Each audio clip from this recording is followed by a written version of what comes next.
Hi, everyone. Judge Andrew Napolitano here for Judging Freedom. Today is Monday, June 10th, 2024. Colonel Douglas Macgregor joins us now. Colonel, always a pleasure, my dear friend. Thank you for your time. You and I communicated over the weekend about the final touches being put on a Russian-Iranian, as I understand it, defense pact, which President Putin is prepared to sign and which will await the signature of the new president of Iran. Can you tell us what is agreed to in this and what the significance of those agreements might be in the future, particularly for Israel?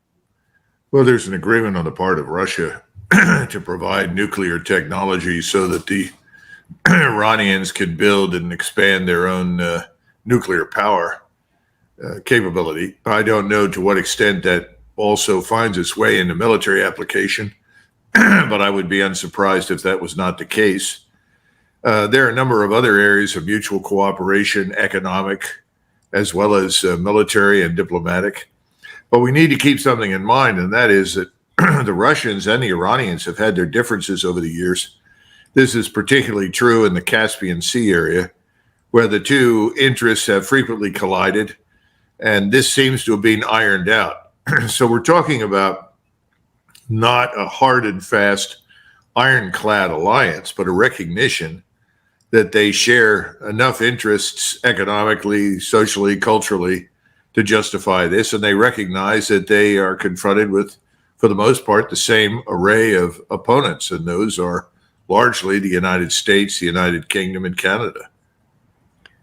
And what does this mean, if anything, for BRICS and for the ease with which Russian trade and commercial goods can be moved? Oh, I think it facilitates everything. What we discussed before, this route that runs from the Indian Ocean or the Arabian Sea portion of it, all the way up through the Caucasus into Russia. We were talking about the movement of everything from natural gas to various precious metals, copper ore, iron ore, various things, even uranium.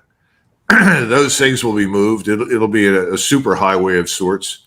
The Saudis are also investing in it, as are the Chinese and others, and India. So this is part of a larger strategy for what I would call Eurasian continental cooperation. And we are going to regard all of this as very threatening.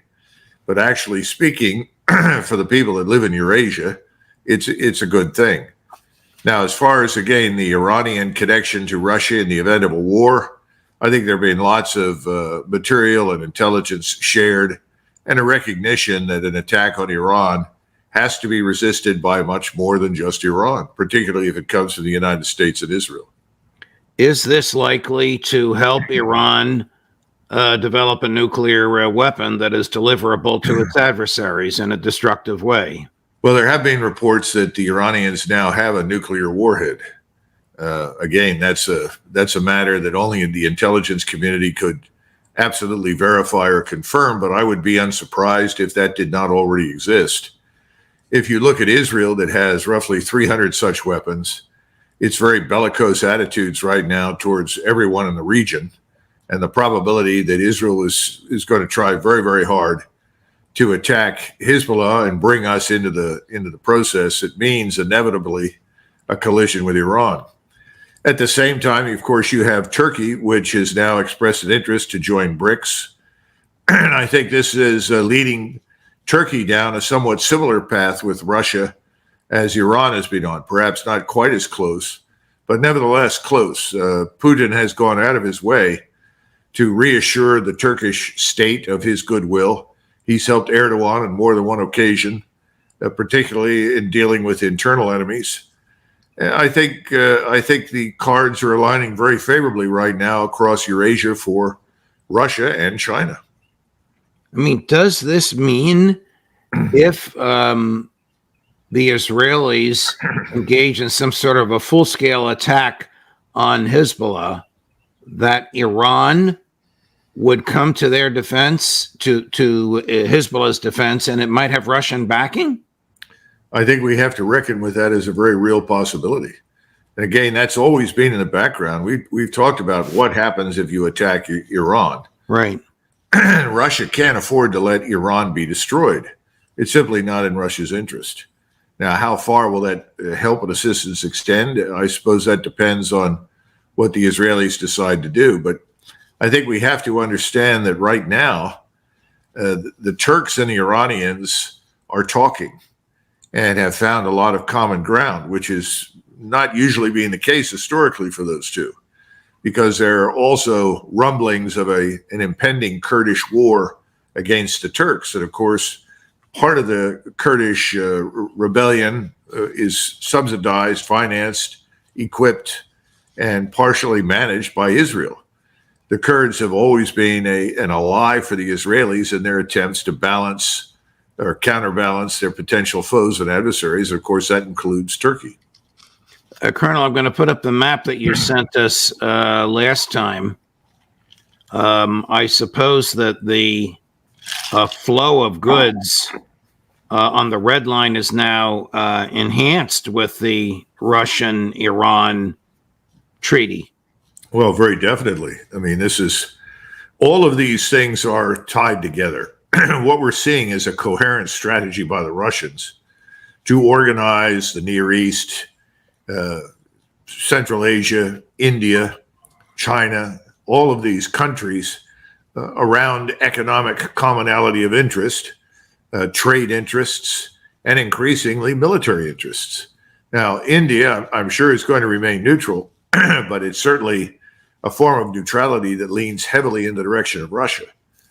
So this is a breakthrough moment. This is a dramatic game changer in the history of Eurasia. And we increasingly are on the outside. Now that the Saudis have announced they have no intention of renewing the petrodollar, that bodes ill for our interests across the region. So I don't know where we go very shortly. We're ultimately going to be forced out of the Middle East completely. That leaves us in Israel, assuming that Israel is not consumed in a devastating war.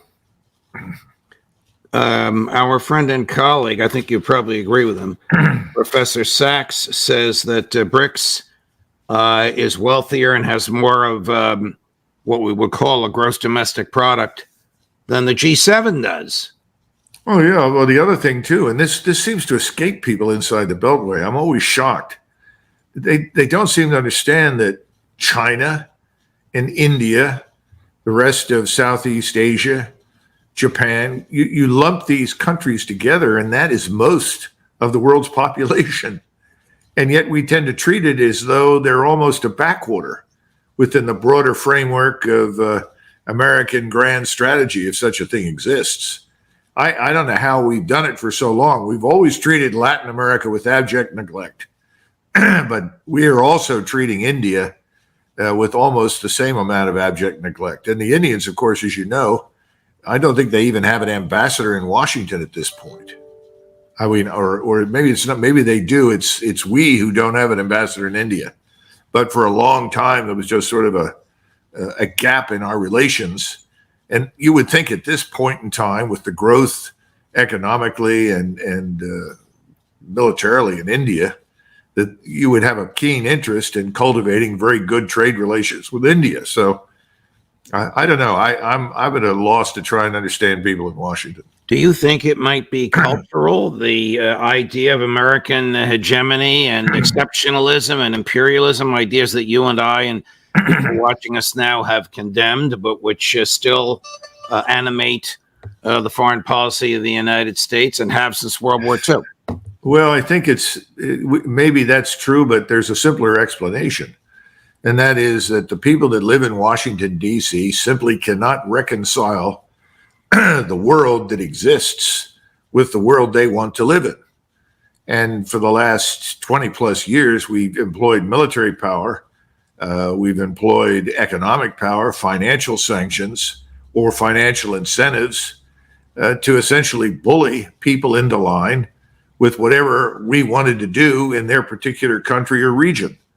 And we're not able to do that anymore. We are seeing these counterbalances rise up in terms of alliances and coalitions and economic agreements That's really what we're watching right now. And by the way, things are bubbling in the same direction down in South America and much of Africa.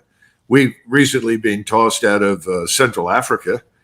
People are upset because theoretically the Russians have been invited in to help and assist. But the point is that we're being booted out not because of anything the Russians did, but because we're viewed as an annoyance and an irritant. I mean, the president of the Philippines has now expressed publicly his reservations about the agreements that have been reached with us in the Philippines, because they understand that there are reasons to cooperate with us, but at the same time, they don't want us to drag them into a confrontation with China. They're quite willing to handle their differences with the Chinese on their own without our participation. So this is a global phenomenon right now. We're not just being isolated, but we're doing much to ourselves because, as I say, people in Washington don't like the world that exists out there. They simply don't want it. And so they've become authoritarian globalists. They talk about save our democracy, but it has nothing to do with democracy. Democracy is a fraud. It's a facade. And it's really global authoritarianism.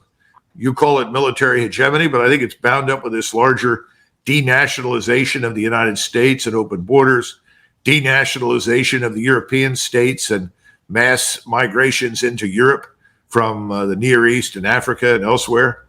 All of this is of a piece. All of it is destructive. And the world is increasingly saying they don't want it.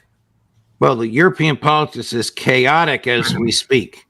The vote for the European Parliament moving decidedly to the right, the dissolution of the French National Assembly, the likely crushing of the conservatives in the British Parliament, and who knows what in Germany, where his approval ratings are in the teens.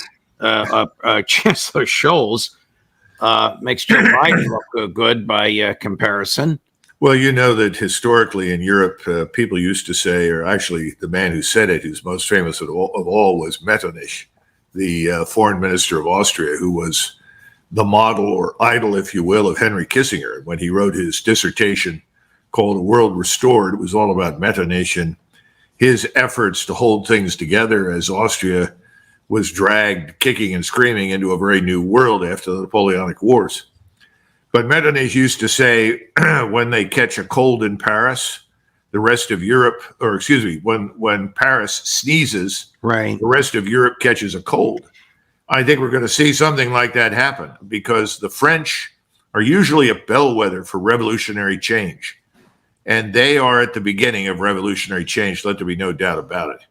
And as France goes, I think ultimately the rest of the continent will follow.